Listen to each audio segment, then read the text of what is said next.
Mes chers élèves, bonjour, j'espère que vous allez bien. Dans la vidéo d'aujourd'hui, on va faire la suite des exercices de mathématiques pour les classes de première année.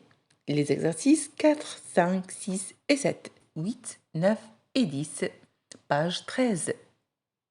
Page 13. Quelles sont les expressions factorisées؟ يعني ما هما العبارات اللي هما مختزلين أو معملين في هذا التمرين هذا. باش نقولوا أن عبارة معملة تنكون عندنا فقط الجزاءات. فإلا شفنا عندنا هنايا نشر، دي كذلك النشر عندنا زائد، دوم عندنا لاديسيون، إذن هنا ما عندناش الفاكتوريزاسيون، ما عندناش تعميل. بي عندنا جداء، إذن هنا غادي نقولوا راه هنا العبارة معملة، إذن l'expression est factorisée. كذلك عندنا هنا جداء 4 مضروبة في العدد ديال 2، إذن حتى هاد العبارة ديال فراها معملة. نمرو لسي، عندنا إكس وعندنا زائد وزائد، كاينة لاديسيون، إذن ما كاينش هناك تعميل، فهنايا عندنا نشر ديفلوبمون. كذلك هنايا عندنا النشر ما عندناش تعميل. إذن لي زيكسبرسيون اللي هما فاكتوريزي فعندنا بي و او. Exercice numéro 5. Factoriser les expressions suivantes. فعندنا اللي عبارة A 16x plus 4. طلبنا أن نعملوها فتنشوفوا العامل المشترك. هنا غادي نقوموا بالتفكيك ديال 16 غتعطينا 4 في 4 x زائد 4 غادي نعملوه بعدد 4. B égale 9 moins 72x. إذن شنو غادي نعملو؟ كذلك هنا غادي نفكو هذا العدد، نفكوه بمعنى أننا نشوفوا العدد اللي غيعطينا 72 جدول الضرب. إذا 9 فاش 9 في 8 غتعطينا 72، إذا نعملو بالعدد اللي هو 9. غادي نمرو للسي، عندنا 12 ناقص 8 إكس. عندنا 12 ناقص 12 هي 3 في 4 و 8 هي 4 في 2، إذا العامل المشترك بيناتهم اللي تيكون هنا وتيكون هنا هو 4، إذا غادي نعملو هنايا بالعدد 4. نمر دي إتيكالا موان 6x موان 18. كذلك تنشوفوا العامل المشترك بيناتهم، 6 هي 3 في 2 و 18 هي 3 في 6، إذا العامل المشترك غادي نشوفوا دي إيكالا موان 6x موان 18. فعندنا موان 6x ناقص 18 هي 3 في 6، إذا عندنا 6 هنا و 6 هنا غادي نعملو ب6 وغتبقى لنا فقط 3 هنا، غتبقى لنا ناقص ولا عملنا بناقص 6 غادي يكون العامل ديال x زائد 3. غادي نمرو ل يساوي 9x زائد 6.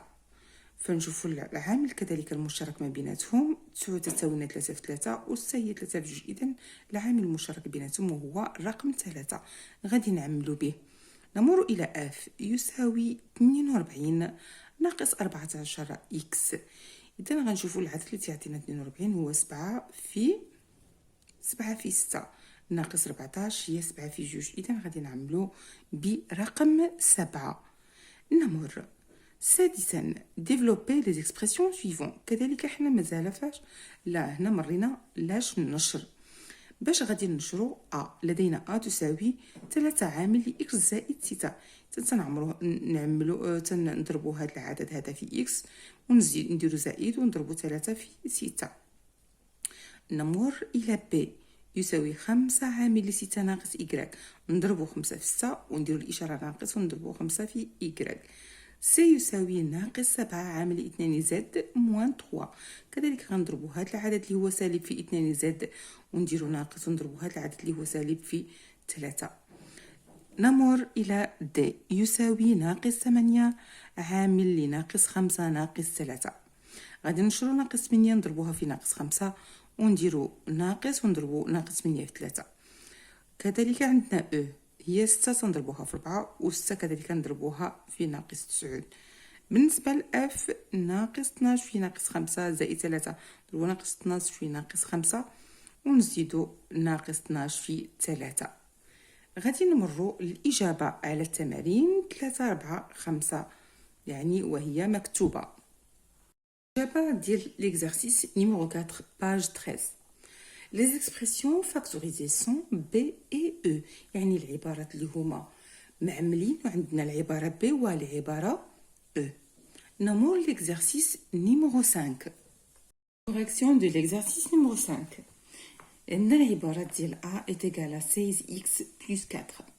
طلبنا أننا نعملو غادي نشرو بمعنى جدول الضرب. عندنا 16. شنو هي 16؟ هي 4 في 4 x زائد 4. فقط فككنا هذا الرقم هذا.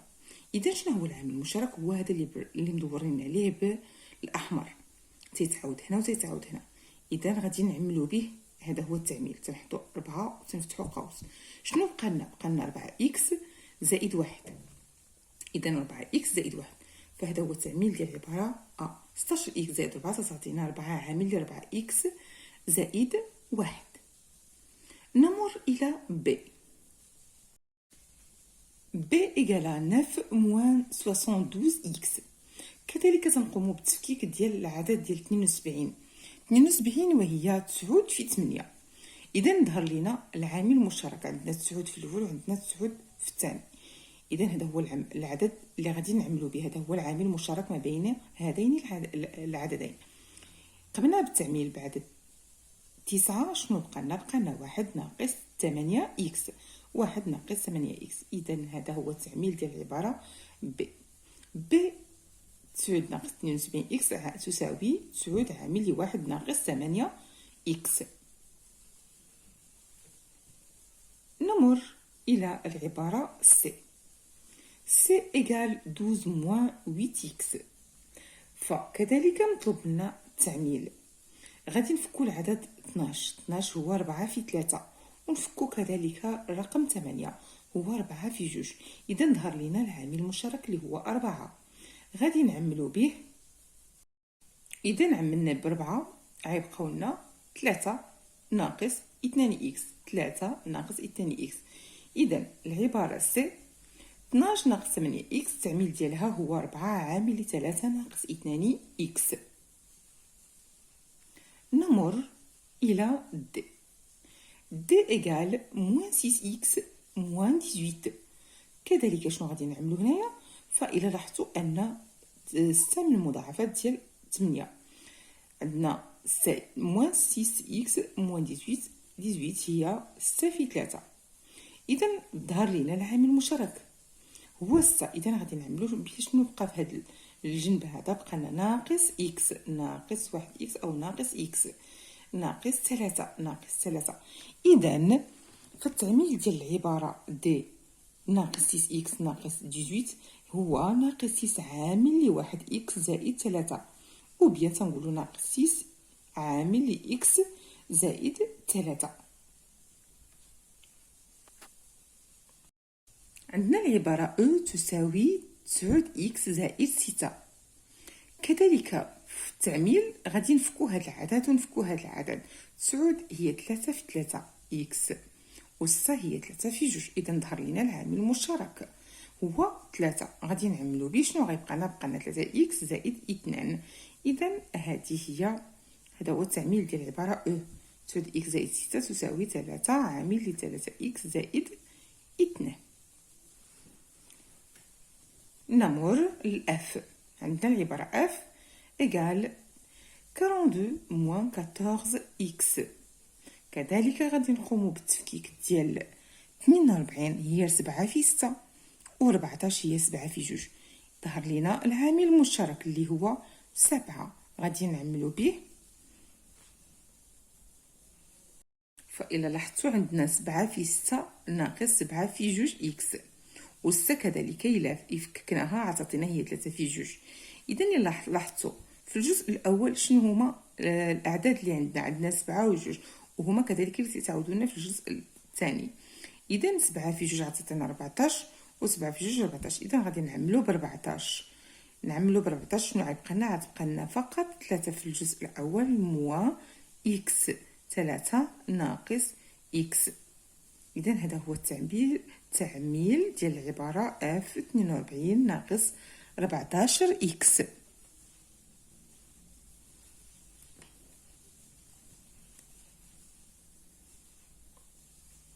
La correction ديال l'exercice 6 page 13. فمطلوب منا développement يعني النشر. عندنا العبارة A est égal 3 عامل x بلس 6.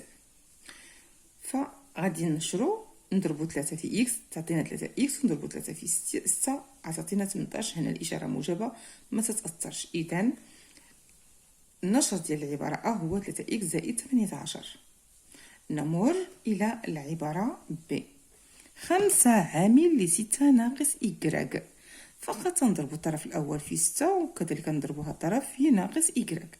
5 في 6 30 و5 في ناقص إكراك هي ناقص 5 إكراك. إذن هذا هو النشر ديال العبارة ب 30 ناقص 5 إكراك. فبالنسبة للسي لدينا سي تساوي ناقص 7 عامل ل2 زد موان 3. غادي نشرو ناقص 7 نضربوها في 2 زد غتعطينا ناقص 14 زد، وناقص 7 نضربوها في ناقص 3 غتعطينا زائد 21. ناقص في ناقص تعطينا زائد، والعدد في العدد غيعطينا 21. تنضربو الإشارة في الإشارة والعدد في العدد. إذا هذا هو النشر ديال سي تعطينا ناقص 14 زد زائد 21. وصلنا لإكسبرسيون دي إيكال موان 8 عامل لناقص 5 ناقص 3. فقط نضربو هاد العدد في ناقص 5 ناقص مع ناقص نضربو الإشارة في الإشارة غتعطينا زائد. دائما سالب في سالب، سالب مضروب في سالب تعطينا موجب، والعدد في العدد 8 في 5 40. سالب في سالب غيعطينا موجب، والعدد في العدد غيعطينا 24.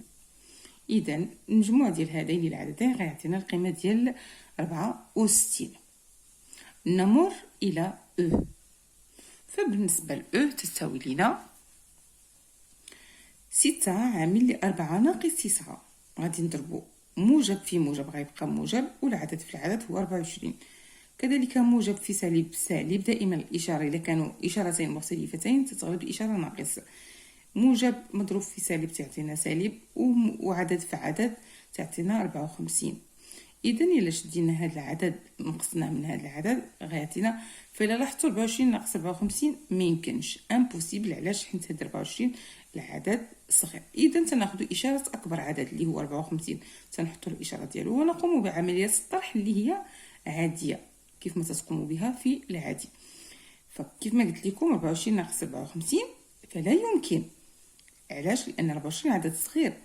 فماذا نقول يعني في هذه الحالة هذه؟ إلا تحط لكم تمرين في الحالة هذه واش شفتوا عدد صغير ناقص عدد كبير، شنو غتديروا؟ تناخذوا إشارة أكبر عدد تنحطوها، ثم نقوم بعملية الطرح اللي هي عادية، فتنحصلوا على ناقص 30. العبارة اف إتيكال موان 12 عامل لناقص 5 زائد 3، اللي هي عندنا الإشارة في الإشارة، ناقص في ناقص تعطينا زائد، سالب في سالب تعطينا موجب، 12 في 5 تعطينا 60، سالب في موجب تعطينا سالب. علاش؟ الإشارة دائما ناقص إلا كانت مضروبة في موجب تعطينا ناقص، تتغلب ناقص. 12 مضروبة في 3 تعطينا 36.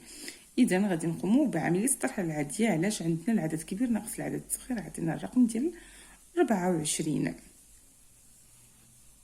Exercice numéro 7. Développer les expressions suivantes. فعندنا العبارات التالية مطلوب لنا أننا نعملو النشر. عندنا العبارة الأولى وهي أ تساوي قوس ناقص 3 زائد إكراج مضروبة في 9. ففقط هاد 9 هنا عوض تكون هنايا حولوها لهنا، يعني باش يشوفوا واش هكا يقيسوا النبض، واش تخافوا من هاد التحويلات أو عادي. إذا غادي نعوضوا 9 هنا كما العادة ونضربوا 9 في ناقص 3. أولا غتعطينا ناقص 27 ونضربوا 9 في إكراج تعطينا زائد 9. نمر إلى ب تساوي ناقص 6 عامل 2 إكس ناقص 7. تنضربوا ناقص في موجب، ناقص في زائد تعطينا ناقص، والعدد في العدد تعطينا 12 إكس، ناقص في ناقص تعطينا زائد، و6 في 7 تعطينا 42. نمر إلى سي تساوي 3 تي زائد 2 مضروب في 8. غادي نضربو 8 في 3 تي غتعطينا 24 تي، و 8 في 2 16. نمر إلى دي إيكال موان 8 عامل ل 9 ناقص 7 إكس. تنضربو السالب في الموجب تعطينا سالب، و 8 في 9 غتعطينا 72. وكذلك غادي نضربو ناقص 8 في ناقص 7 ناقص 8 ناقص في ناقص تعطينا زائد، و8 في 7 تعطينا 56. إذا غادي نمرو باش نشوفو ناقص 8 زاد غنضربوها في 4، وناقص 8 زاد غنضربوها في ناقص 3 زاد. فلاحظوا هنايا عندنا ناقص مع زائد تعطينا ناقص، لكن في الطرف الثاني عندنا ناقص مع ناقص غتعود عندنا زائد. نمر إلى اف إيكالات تساوي 3 إكراك عامل ناقص 4 زائد 6 إكراك. تنضربو 3 إكراك في ناقص 4، من بعد تنضربو ثاني كذلك ونديرو زائد ونديرو 3 إكراك نضربوها في 6 إكراك. نمر الإجابة على التمرين السابع. لا ريبونس ديال ليكزارسيس 7 باج 13. فبالنسبة للإجابة كتكون على هذا الشكل. عندنا العبارة تساوي ناقص 3 زائد إكراك قوس مضروبة في 9. فمهما تكون عندنا تعود في هذا الجنب أو نحطوها هنايا فتنحولوها الضرب تبادلي مكاينش مشكل. إذا غنضربو 9 في ناقص 3 شحال غتعطينا؟ 9 في ناقص 3 غتعطينا ناقص 27. ناقص 27 و9 في إكراك غتعطينا 9 إكراك. إذا تساوي 9 إكراك ناقص 27. غادي نمرو العبارة بي. بي تساوي ناقص 6 عامل ل2 إكس ناقص 7. فبالنسبة للنشر ديال هاد العبارة هادي فتنضربو ناقص 2 في 2 إكس، من تما غنضربو الإشارة في الإشارة غتعطينا زائد، و6 في 7 غتعطينا 42. إذا بي النشر ديالها عيطينا ناقص 12 إكس زائد 42. ناقص 12 إكس زائد 42. غادي نمرو لسي. سي تساوي عندنا قوس 3 تي بلس 2 فوا 8. 8 غادي نضربوها في جوج وغادي نضربوها كذلك في 3 إكس. إذا غادي نشوفو 8 في جوج غتعطينا 16، و8 في 3 تي غتعطينا 24 تي. إذا سي تساوي لنا بالنشر 16 زائد 24 تي. 16 زائد 24 تي. إذا غادي نعاود لكم هاد السطر هذا. فبالنسبة للنشر ديال سي غيعطينا 16 زائد 24 تي. إذا هاد العبارة هادي بالنشر ديالها غنحصلو على 16 زائد 24 تي. نمر إلى دي. دي تساوي ناقص 8 عامل لتسعة ناقص 7 إكس تساوي غنضربو ناقص 8 في 9 تعطينا ناقص 72، وناقص في ناقص غيعطينا زائد، و8 في 7 تعطينا 56 إكس. إذا دي تساوي ناقص 72 زائد 56 إكس. نمر إلى أو. عندنا العبارة أو تساوي ناقص 8 زاد عامل 4 ناقص 3 زاد. إذا غادي نضربوها الطرف في 4 ونديرو ناقص ونضربوها الطرف كذلك في 3 زاد. فناقص مع ناقص غيعطينا ناقص، وناقص مع ناقص غيعطينا زائد.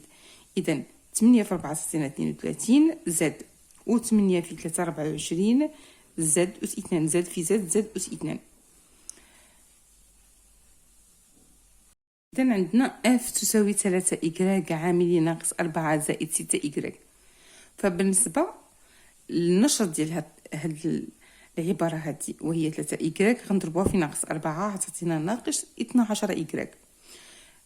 الموجب مع الموجب غيعطينا موجب، 3 في 6 غتعطينا 18، و إكراك في إكراك غيعطينا إكراك أس 2. إذا هذا هو النشر ديال العبارة اف. Exercice de renforcement. Exercice numéro 8. Supprimer les parenthèses puis réduire les expressions suivantes.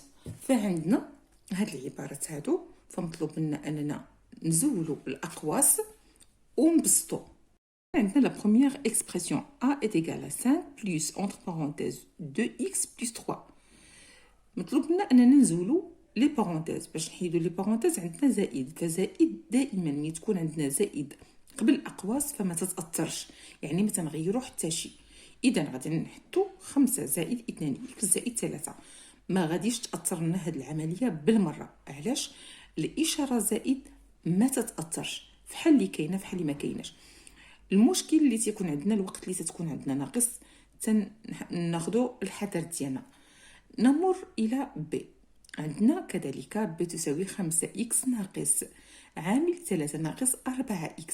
فلاحظوا هنا شرحت لكم ان زائد الا كانت عندنا تنزولوا الاقواس بلا ما تنفكروا، ولكن الا كانت عندنا ناقص فوزي اتونسيون، يعني تنشروا هذه الاشاره ناقص مع زائد اللي في 3 تعطينا ناقص، وتنضربوا 3 في 1 3، اذا غتعطينا ناقص 3. نمر الى الجزء الثاني، عندنا ناقص مع ناقص تعطينا زائد، وواحد في 4 4 إكس، إذا غتعطينا 5 إكس ناقص 3 زائد 4 إكس. هذا هو النشر ديال بي. غادي نمروا إلى سي. عندنا كذلك أقواس. لاحظوا إلا كانت عندنا زائد فتنزول الأقواس بلا ما تنغيروا حتى شيء. كذلك عندنا في دي عندنا كذلك الأقواس، ولكن لاحظوا هنا في هذا الجزء هذا عندنا ناقص عاد باش القوس، اذا غادي نردوا البال نشروا الاشاره. الا نشرنا ناقص في ناقص غتحول هنا عندنا ناقص في زائد، اذا غتعود عندنا ناقص 5 اكس ناقص في زائد غتعطينا ناقص 2، اذا 8 اكس ناقص 5 اكس ناقص 2 زائد 3 ناقص 4 اكس. في هذا الجزء ما تغيرش عندنا زائد، ولكن في هذا الجزء غادي نغيروا على حسب عندنا الاشاره ناقص. غادي نشوفوا ليكزارسيس نيميرو 9. من بعد ما غادي نشوفوا واحد 3 ديال التمارين والشرح ديالهم، غادي ندوزو للاجوبه مكتوبه. relier les expressions qui sont égales puis trouver l'intrus. يعني قال لك غادي نخرجوا دوك العبارات اللي هما متساويين، غادي نليهم مع بعضياتهم، غادي نربطوهم مع بعضياتهم، وغادي نستخرجوا كذلك العنصر الداخل ما بين هاد العبارات. عندنا 3 إكس زائد 4 إكس زائد 3 ناقص إكس زائد 5. شنو تعطينا؟ هي 4 إكس ناقص إكس 3 إكس، و5 زائد 3 هي 8، إذا غتعطينا 3 إكس زائد 8. 3 إكس زائد 8 ما عندناش في هذا الجزء هذا بالمرة. عفوا. Exercice numéro 9. Relier les expressions qui sont égales puis trouver l'intrus. فمطلوب منا أننا نربطوا العبارات بالقيم ديالها ونستخرجوا كذلك هذاك العنصر اللي هو داخل. فعندنا العباره الاولى ديال 4 اكس زائد 3 ناقص، احتاطوا هنا اننا هاد ناقص غادي نشروها داخل الاقواس في هاد الجزئين، اذا ناقص اكس غتعطينا ناقص اكس ناقص 5.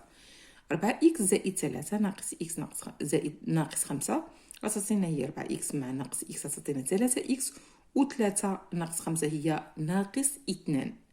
ف 3 إكس ناقص 2، 3 إكس ناقص 2، إذا هو هذا.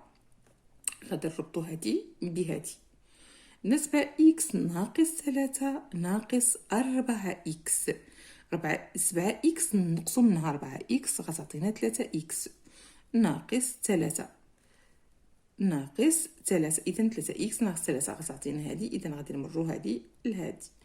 3 زائد 4 إكس ناقص 7 إكس، غنديرو 3 زائد 4 إكس ناقص 7 إكس غتعطينا هي 3.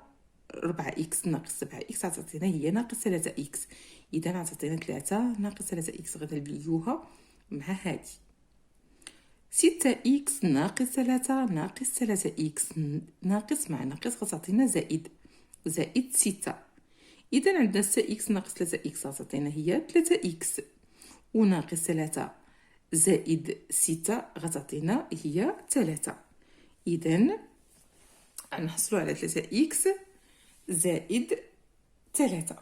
3 إكس زائد 3 هو هذا الجزء هذا. عندنا كذلك ناقص قوس 4 إكس زائد 5 زائد ناقص مع ناقص تعطينا زائد إكس. إذا نحصلوا على ناقص 4 إكس زائد إكس هي ناقص 3 إكس ناقص 3 إكس ناقص 5 ناقص 3 إكس هي ناقص 5، غادي نربطوها بهذا العدد. و5 إكس زائد 3 زائد 3 ناقص 5 إكس، فهنا عندنا ولات 5 إكس وهنا ناقص 5 إكس، إذا غتساوينا 0، و3 زائد 3 هي 6، إذا غتعطينا هو هذا العدد هذا ديال 6. 5 إكس ناقص 5 إكس هي 0، إذا هذا هو 6. غادي نمروا للتمرين العاشر. من بعد ما غادي نكمل لكم الشرح غادي نشوفوا الأجوبة مكتوبة. التمرين العاشر يقول supprimer les parenthèses puis réduire les expressions suivantes. فمطلوب منا اننا نزولوا الاقواس وكذلك نبسطوا هاد العبارات هادو. عندنا تساوي 3 زائد 1 على 4 ناقص قوس 3 ناقص 2 اول شيء غادي ننشروا هاد الاشاره ناقص داخل الاقواس. ناقص مضروبه في زائد غتعطينا ناقص 3 ناقص في ناقص غتعطينا زائد 2 اذا هذا هو النشر ديالها وغادي نكملوا الحساب. فكذلك عندنا بي تساوي ناقص. لاحظوا ان عندنا ناقص غادي تغير لنا هاد المفاهيم اللي عندنا لداخل. غتولي عوض 1 على 3 غادي تعود ناقص 1 على 3 وهاد 2 غتولي ناقص 2 زائد 5 ناقص 3. علاش ما غيرتش لينا؟ لانها موجبه، اشاره موجبه. غادي نمروا الى سي. غادي عندنا كذلك الاقواس. الوقت اللي تيكون عندنا وراء الاقواس موجب فتنزولوا الاقواس بلا ما تنغيروا حتى شيء. اذا غنخليو 2 على 3 زائد 1 على 3 ما غيرناش، ولكن هنا غادي نغيروا. علاش؟ عندنا اشاره سالبه. دونك عندنا ناقص 5 على 6 ناقص 2 على 6 نمر الى دي. دي ايغال 1 sur 2 plus 2 moins عندنا entre parenthèses x moins 3 sur 2 وتنسدوا الاقواس. اذا هنا شنو عندنا اشاره سالبه، فإلا دخلناها الاقواس غيتغيروا. اذا عندنا ناقص x زائد 3 على 2. نمر الى الاجوبه مكتوبه. La correction de l'exercice numéro 8 page 13. عندنا l'expression a est égale à 5 plus entre parenthèses 2x plus 3. فمطلوب منا اننا نزولوا الاقواس. اذا ملي غادي نزولوا الاقواس غتصير العباره على الشكل التالي: 5 زائد 2 زائد 3.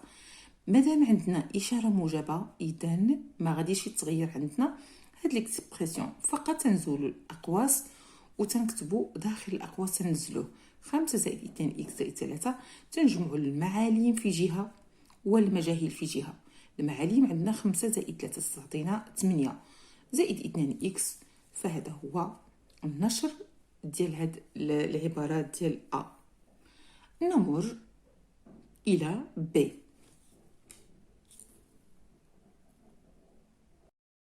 B est égal à 5x moins entre parenthèses 3 moins 4x. فباش نزولوا الأقواس هنا خصنا نردوا البال هاد الإشارة اللي عندنا سالبة.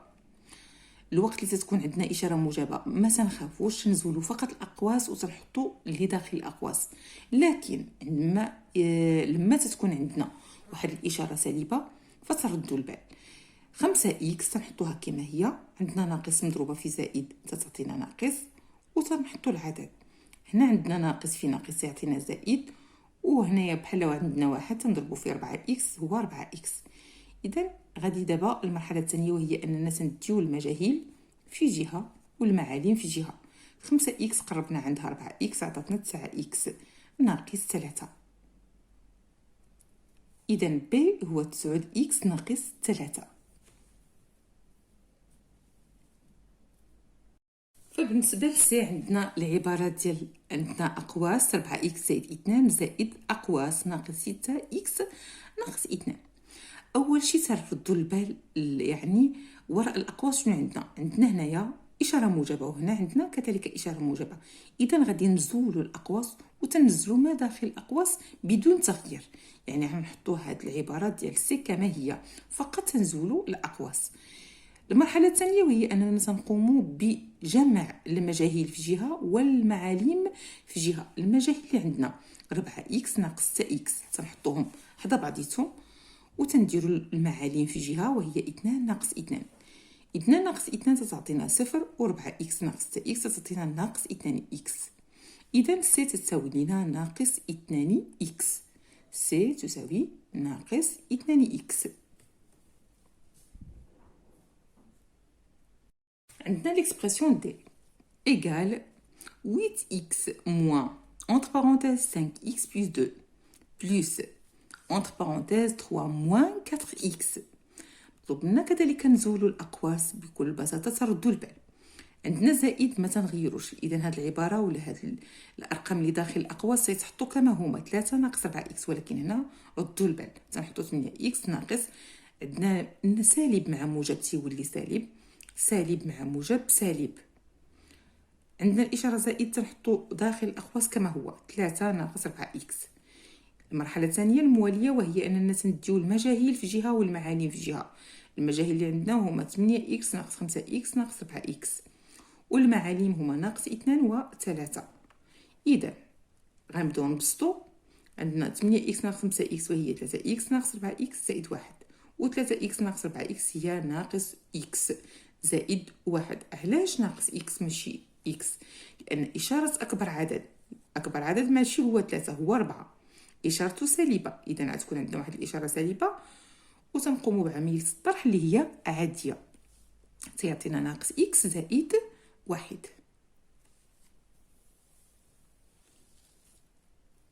إكزارسيس نيميرو 9 باج 13. عندنا العبارات ديال 4 إكس زائد 3 ناقص إكس زائد 5 تساوي لنا 3 إكس ناقص 2. 7 إكس ناقص 3 ناقص 4 إكس شحال تعطينا القيمة ديال 3 إكس ناقص 3. 3 زائد 4 إكس ناقص 7 إكس تساوي ناقص 3 إكس زائد 3. عندنا كذلك 6 إكس ناقص 3 ناقص قوس 3 إكس ناقص 6 تعطينا القيمة ديال 3 إكس زائد 3 ناقص 4 إكس زائد 5 ناقص إكس، فهي تساوي لنا ناقص إكس ناقص 3 إكس ناقص 5. وآخر شيء عندنا 5 إكس زائد 3 ناقص 3 زائد 5 إكس تساوي 6.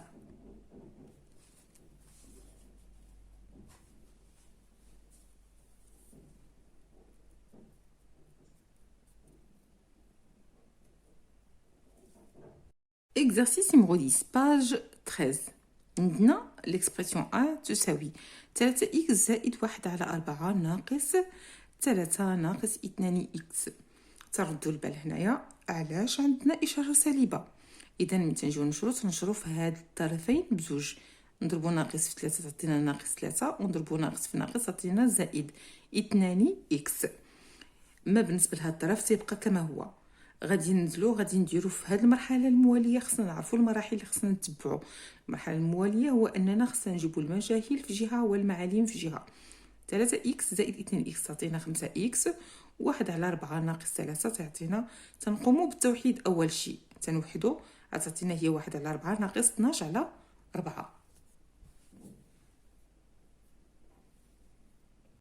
يساوي 5 إكس زائد أو ناقص 12 ناقص 1 غيعطينا 11 على 4. إذا آخر شيء غنحصلو على 5 إكس ناقص 11 على 4. فغادي نمرو لبي. البي تساوي ناقص نفتحو قوس 1 على 3 إكس زائد 2 زائد نفتحو القوس 5 إكس ناقص 3. فردوا البال لهاد الجنب هذا اللي فيه الإشارة سالبة. علاش؟ غادي نشروها داخل القوس. إذا ناقص مع موجب غتعطينا ناقص، وناقص كذلك مع موجب تعطينا ناقص. إذا هاد 1 على 3 ولات ناقص 1 على 3 إكس، وهاد 2 ولات ناقص 2. بالنسبة لزائد اللي هي وراء الأقواس تنحطوا العبارة كما هي 5 إكس ناقص 3. إذا المرحلة الموالية وهي أننا تنديو المجاهيل في جهة والمعالم في جهة. إذا عندنا ناقص 1 على 3 إكس زائد 5 إكس كم يساوي؟ تنقوموا بعملية التوحيد. نعملوا بإكس ونقوموا بعملية التوحيد. غادي نوحدوا بثلاثة. إذا غنضربوا 3 في البسط وفي المقام تعطينا 15 على 3 إكس. إذا ناقص 1 على 3 إكس زائد 15 على 3 إكس ناقص 5. غادي نقوموا بالطرح ديال ناقص إكس زائد 15 إكس تعطينا هي 14 إكس على 3. علاش؟ لأن الإشارة الموجبة هي اللي تتغلب هنايا. إذا عندنا 15 غنقصوا منها 1 تعطينا 14 على 3 إكس ناقص 5. إذا غادي نعاود الشرح، وهو عندنا هاد العبارة هادي تردوا البال للإشارة السالبة. أما في هاد الجنب هذا فقط تنزلوا الأقواس وتنزلوا الأرقام اللي عندنا. فبالنسبة للإشارة السالبة فقط هي اللي تنردوا ليها البال. إذا هنا غادي نشروها داخل الأقواس. كيف ذلك؟ ناقص 1/3 إكس ناقص 2. علاش؟ عندنا موجب سالب مع موجب تيعطينا سالب، وسالب مع موجب تيعطينا سالب. مادام عندنا هنايا موجب إذا غادي ننزلو داخل الأقواس كما هو 5 إكس ناقص 3. المرحلة الموالية تنديو المجاهيل في جهة والمعالم في جهة. تنقومو بالتبسيط ديال الأعداد اللي عندنا. عندنا 1/3 إكس زائد 5. تنقومو بالتوحيد. إذا غادي نوحدو غادي نحصلو على 14/3 إكس ناقص 5. إذا هذه هي النتيجة ديال بي.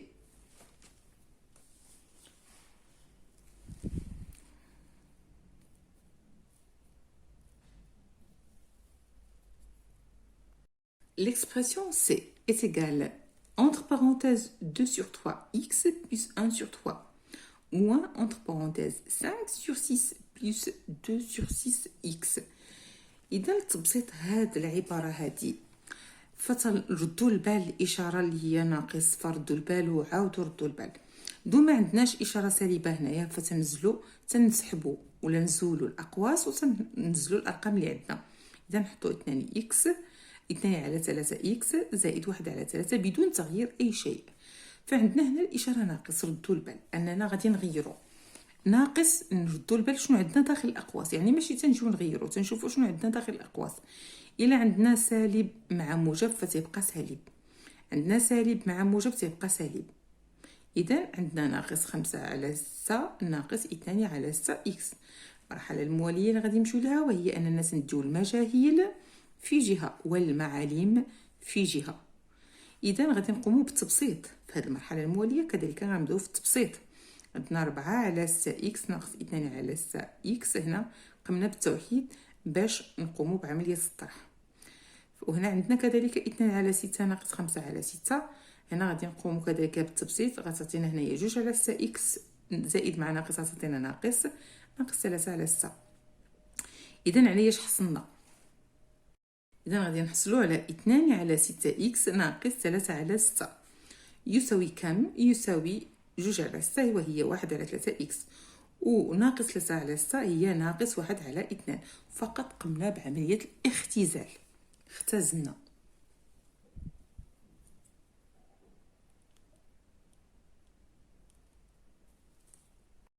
غادي تشوفوا العبارات دي كم تساوي. دي تساوي 1/2 زائد 2 إكس ناقص قوس إكس ناقص 3/2. فهنا العبارة كذلك بسيطة. غادي نردوا البلاصة اللي فيها إشارة سالبة. تردوا البال على حساب المعطى اللي عندنا داخل الأقواس. عندنا سالب مع موجب تيعطينا سالب، سالب مع سالب يعطينا موجب، وهذا الشيء غادي نخليوه كما هو. إذا المرحلة الموالية تنقوموا يعني بالمعالم في جهة والمجاهيل في جهة. هنا المرحلة اللي تتبع هذا الشيء هو التبسيط. عندنا 1/2 زائد 3/2 وهي 4/2، و2 إكس ناقص إكس تعطينا إكس. إذا شنو غادي نديرو؟ 4/2 هي شحال؟ هي 2 في 2 على 2 في 1. غنقومو بعملية الاختزال. غادي نقومو بعملية الاختزال. 2 في 2 على 2 في 1 غنختزلو بالرقم 2 زائد إكس غيعطينا هو 2 زائد إكس. إذا دي تساوي 2 زائد إكس.